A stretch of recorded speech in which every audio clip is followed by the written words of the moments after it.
cases between Canada and Egypt that are unfilled, whether with on the federal level or on the provincial level.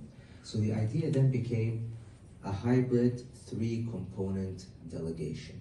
A delegation headed by the Assistant Foreign Minister for the Americas, Ambassador Dr. Samah Abulainin, from the Foreign Ministry, who happens to be the most senior diplomat in our foreign service, head of the entire diplomatic corps, and he is, he's the deputy minister.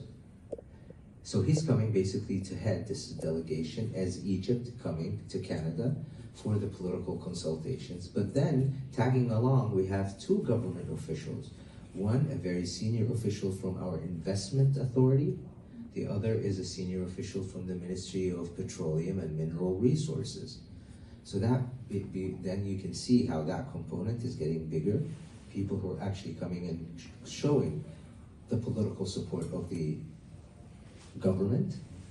The second component is, of course, our distinguished and esteemed parliamentarians. Who would have ever guessed in such a delegation you can actually have two of our most distinguished parliamentarians? And guess what? One from our House of Representatives, the other is from the Senate.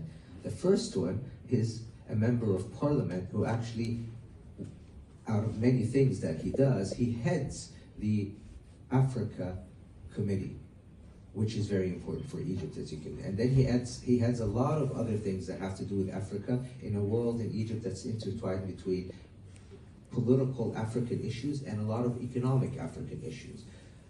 On the other side, on the Senate side, we have a senator, Senator Abdus-Salam, who is actually chairs the Irrigation and Agricultural Committee.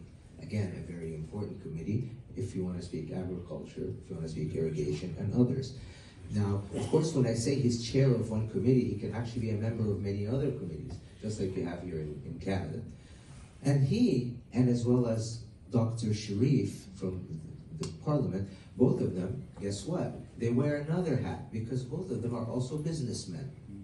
So now you've got parliamentarians who are businessmen, you've got government side who are government coming and explaining incentives and facilitations, you have our assistant foreign minister heading all of this, and then what's left is the third component, the actual businessmen who are coming here. An entire lineup of businessmen who are not coming here virtually or just sending brochures, but they are coming in flesh and blood.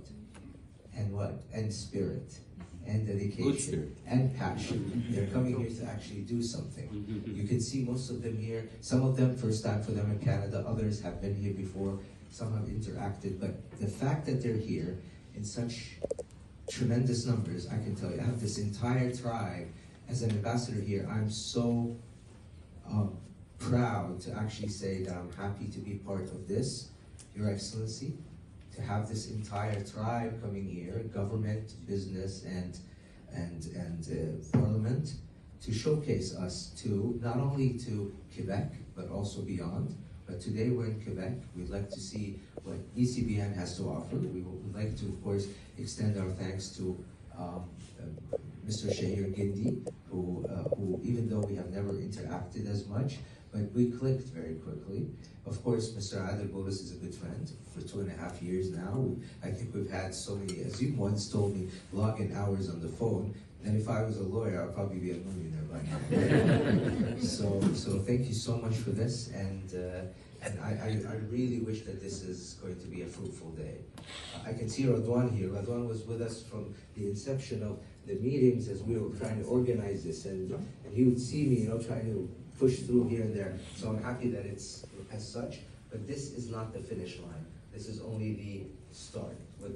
What does that mean? It means that from now, it is up for the businesses to see what they can do and to move forward.